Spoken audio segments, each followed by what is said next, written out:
Hello folks and welcome back to the channel and welcome back to some live matches. I've been to Makins today on a midweek open. My good mate Smoky Joe fished there last week and he told me about the fishing and it sounded right on my street. Bit of rod and line work, pole work, mixture of sizes of fish, mixture of species, it sounded great. So been there today. I've actually drew next to Joe. We've had a really interesting day's fishing. Now Makins, for those of you who don't know, is a massive fishery.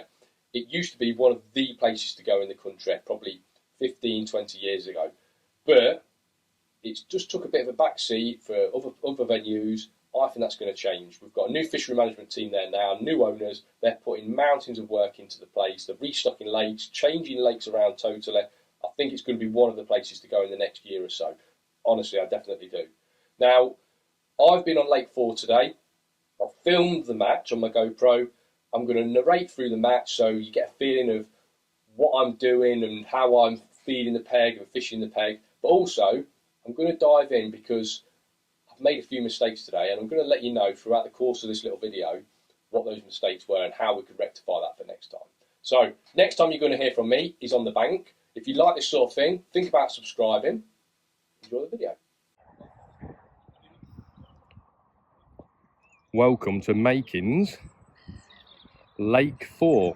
This is peg 8. I remember fishing this lake years ago in the really big winter leagues that we used to have here. It was a brilliant lake then. I think it's even better now. There's plenty of carp to go at. I think there's some F1s, there's some skimmers as well. And we're on, I'll say peg 8, middle of the lake. I'm not saying it's the best area, but it's a reasonable area. And look who we've got next door. It's just gone, I think it's just gone for a poo-poo. But that is Joe Carass's gear. You see the GoPro's all set up, he's filming as well today. That's the peg that won the match last week, so I'm expecting big things from Joe, especially as he was here last week and he had a little practice session. He's probably a bit ahead of the game. Match organiser on the end there, John, cracking bloke. So, plan of attack, we've got a couple of pole rigs set up, short and long. I'm looking at pinging 6 mils long and fishing a 4x14s rig, sort of through the water, 16 metres that'll be. And then we've got a short line for fishing, just a normal, this one's not got a band on it, this is for the short line. For fishing expanders, I'm going to throw some softened 4s at 6 or 7 metres and we're going to fish an expander on the hook. Got these rubes on both rigs, 4x14s, 014 main line, starting on 012. And then let's talk about rod and line. So 2 rods set up, 11 footer. This is going to be my bomb and bread starter. And then we've got beautiful, look at this. This is a beautiful rod to fish with, little 9 footer. And the plan is to fish a little method or a pellet feeder at about 25 metres and just fish for everything that swims. And just try and have a nice day, reeling the fish back, whatever it is, a skimmer, F1, carp. Joe's back. Morning. I think it's going to be a lovely day, whatever happens. Wish us luck. Now the starting gambit was bomb and bread. You know, loads of venues up and down the country respond to bomb and bread early on. I tried popping up a bit of bread, probably about 2 foot off the bottom, chucking probably 3/4 of the way across to where I'm allowed to chuck. There's a rope going across the lake, which cuts off half of the lake. So that gives you a place where you're allowed to chuck. Unfortunately, bomb and bread just didn't work. It was probably an hour into the match. I've not had a single indication. So I thought to myself, corn used to work really well at Makins. It's when I'm looking around the other lake behind me and not really actually concentrating on what I'm doing, you know, the tip flies round and I've got my first fish. double sweet corn was the bait. It was something that I always used to do years ago when I used to fish makins. Like I say, corn was an amazing bait. And I just looked at the water and I thought, it's a really muddy, dirty, stained water. If this was summer fishing, I'd probably be using something like meat, something nice and smelly. And I just didn't think that bread was the way to go. I always feel that bread's a great bait when the water's nice and clear. It's a really visual bait. It turns out to be a classic makins carp, one of the original stock, probably around about £6, something like that. I'm guessing at this point, me and Joe were the only anglers on the lake to have caught a fish. It started off really slowly. The conditions haven't been great. We've had a cold night overnight. It's forecast for drizzle and rain most of the day, so I just don't think the temperatures we're ever going to get up past probably 8 or 9 degrees during the day. But a great start. We've got fish in the net, so we've got a hook bait. It's a case of maybe casting around trying to find a few fish, because obviously we all know in the winter months location is massively important.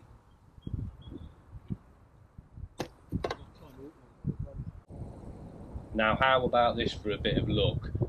You can see Joe in the corner of the screen there. He's feeding his pole line. He's decided to have a bit of a reel in and a recast. He's reeling in nice and fast. He's probably got halfway across, and then he's hooked into a big fish. He's fouled to fish actually on the retrieve. So fair play to him. He's taken his time with this fish. He's made sure, because obviously no one's catching at all, he's made sure that he's netted this fish. And it turns out to be a lovely fish, probably 7, 8 pounds, something like that. And on a hard day, you know that that's going to make a difference.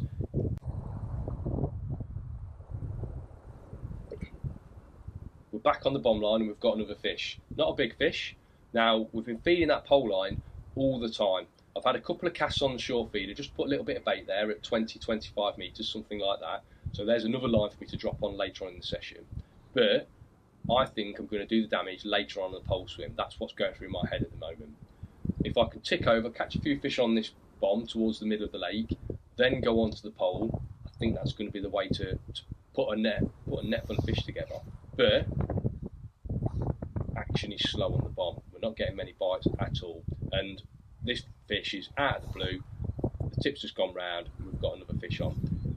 He's only a small fish by making standard. He's one of the newer fish, maybe 3 or 4 pound, but that's 2 fish in the net. As I've said before, no one at this point were catching any fish at all. Probably Joe was winning the match with those 2 fish, and I'm saying that after netting this fish, I was second in the match. That's how hard this place was fishing. But cold night, cold day, was always going to be the case.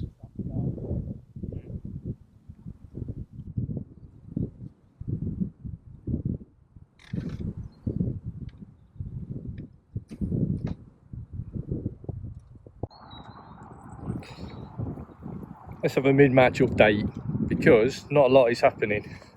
Doesn't seem to be much being caught this way. Joe has got 3 fish. One, what we're saying, £2, one £5, and then another one £5 that was Got myself down for £12. skillfully caught, we're saying, aren't we? Yeah, I wound into it. You wound into it, fouled up to him halfway back. So Joe's got, I reckon you've got £13, £14. Guy on the other side of Joe's got 2 fish, just had 2 fish and 2 chucks. John on the end, he's had 1 fish. Here though, in peg 8, we've got 2 fish, 2 carp, probably for about £8 or £9. So we're in the hunt. Just had a liner then, just had a little liner. We're in the hunt. It's not fishing great. Guys on the other side don't look like they're catching a lot. Keep feeding the pole line. Hopefully it gets better in the last couple of hours.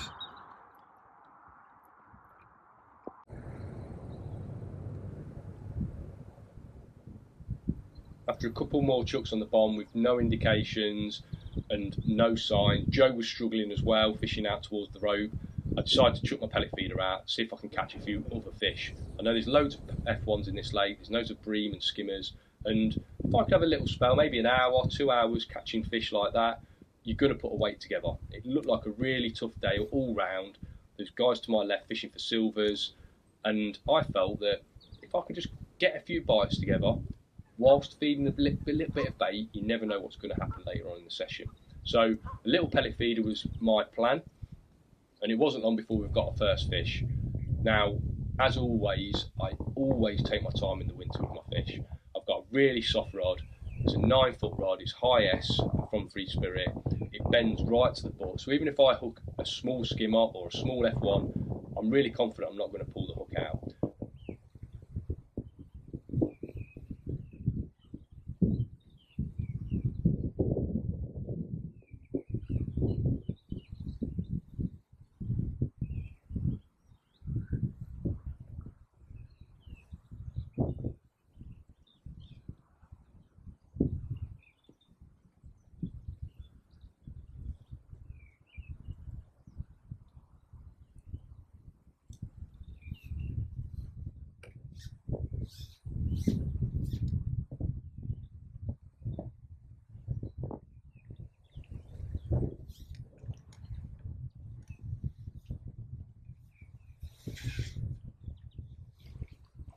Bites were pretty steady on this short feed line.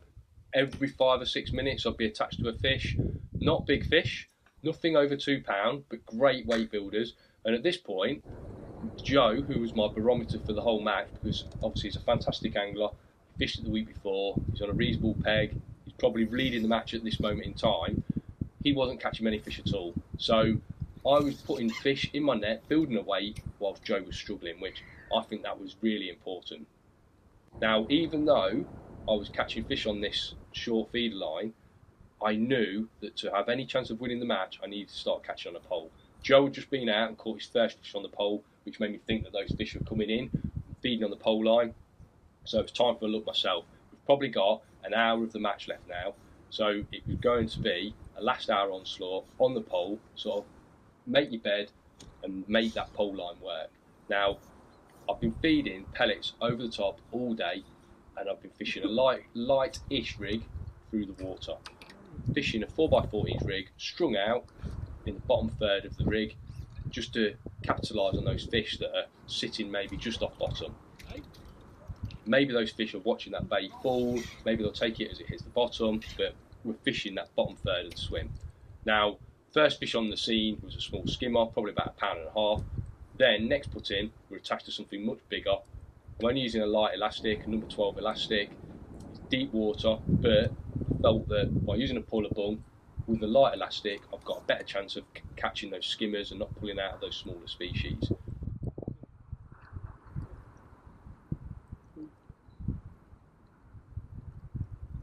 Now on the pole, I think this is where I made my biggest mistake. I fished with pellets, pinging pellets as you've seen, but I think a little bit more of a sort of slowed down trap setting approach would be the way to go. So I fished with a 4x14 rig with a view to fishing sort of through the last third of the swim, pinging pellets, obviously there's bait falling through the water all the time. Now, as soon as I've got home, I've made these beauties up.